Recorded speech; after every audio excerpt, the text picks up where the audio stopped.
ওর পথযাত্রী হতে এসেছি আমরা।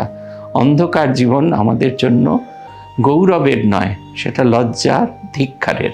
তাই সেটিকে গ্রহণ করার আগে 100 বার ভাবা উচিত। সেই রকমভাবে শ্রীমদ্ ভগবদ গীতা বলছেন কীরকমভাবে মানুষ ধীরে ধীরে নিজের আদর্শ থেকে নেমে যায় কাম্য বস্তুকে প্রাপ্তির উদ্দেশ্যে।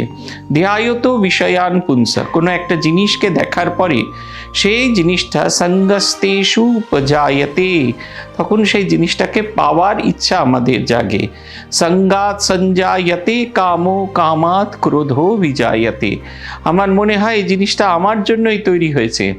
কাম্য বস্তুর প্রতি আকর্ষণ তো তীব্র হতে থাকে, তখন যখন দেখি সেটা পাওয়ার জন্য যে পরিমাণ দাম দিতে হবে তা দিতে আমার কাছে আমার সেই রেস্ত নেই বা আমার সেই যোগ্যতা নেই, তখন নিজের উপর রাগ, অহংকার, অভিমান হতে থাকে। ক্রোধাৎ ভবতি সন্মোহা, ক্রোধ তখন কি করে, আমার বাস্তবিক বুদ্ধির ওপর একটা যেন পর্দা দিয়ে দেয়, সম্মোহের পর্দা দিয়ে দেয়। আর সন্মোহা স্মৃতি বিভ্রম, যখন আমার বাস্তব বুদ্ধির মাথায় সম্মোহিত হয়ে যায় তখন আমাকে দিয়ে যা করানো যায় আমি তাই করতে পারি। সম্মোহা স্মৃতি বিভ্রম, আমি আমার নিজেকে ভুলে কাজ, স্মৃতি বিভ্রম মানে নিজেকে ভুলে যাওয়া, নিজেকে ভুলে গিয়ে আমি কাজ করি। স্মৃতি ভ্রংসাৎ বুদ্ধিনাশ, যে নিজেকে ভুলে গেছে সে যা খুশি করতে পারে। বুদ্ধিনাশাৎ প্রণশ্যতি, বুদ্ধি নাশ হলে প্রাণ সংশয় হতে পারে। বাজারে আপনি হেঁটে যাচ্ছেন, একটি ভালো জিনিস দেখতে পেলেন, সেটি দেখেই আপনার মনে হলো এটা আপনার জন্যই তৈরি হয়েছে। ধ্যায়ত বিষয়ান পুংসা সঙ্গস্তেষু উপজায়তে, এবার সেটা যখন পাওয়ার চেষ্টা করলেন, কি দেখলেন তার প্রাইস ট্যাগটা এত বেশি, হয় সেটা আপনার কেনার ক্ষমতার বাইরে, অথবা সেই টাকাটা আপনার কাছে নেই বা সেই অর্থমূল্য আপনার কাছে নেই। ধ্যায়ত বিষয়ান পুংসা সঙ্গস্তেষু উপজায়তে সঙ্গাত সঞ্জায়তে কামো কামাত ক্রোধো বিজায়তে, কেন নেই এইটা নিয়ে আমার ওপর ভীষণ ক্ষোভ হতে থাকে। এবং ক্ষোভ হলে কি হয়, আমার ভেতরে ক্রোধ তৈরি হয়। ক্রোধ হওয়ার পর আমি ভুলে যাই যে আমি কি করতে এসেছি, আর তখন আমার বুদ্ধি নাশ হয়ে যায়, আমি খারাপ দিকে চালিত হয়ে যাই।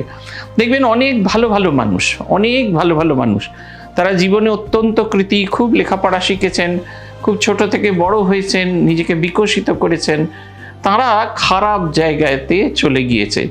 আমি উদাহরণ হিসেবে একজনের কথা বলতে পারি, চার্লস শোভরাজ। আমরা যদি তার লেখাপড়াটার দিকে ভাবি, কত দেশের ভাষা তিনি জানেন, কত দেশের আইন সম্পর্কে জানেন, অথচ নিজেকে তিনি জগতে প্রতিষ্ঠিতবান হবেন, তাকে নিয়ে লোকে চর্চা করবেন এই ভাবতে গিয়ে খারাপ পথে চলে গেছেন। একেবারে বিস্মৃতির আড়ালে চার্লস শোভরাজ শুনলে আমাদের ভালোবাসা জাগে না, আমাদের বিরক্তি জাগে।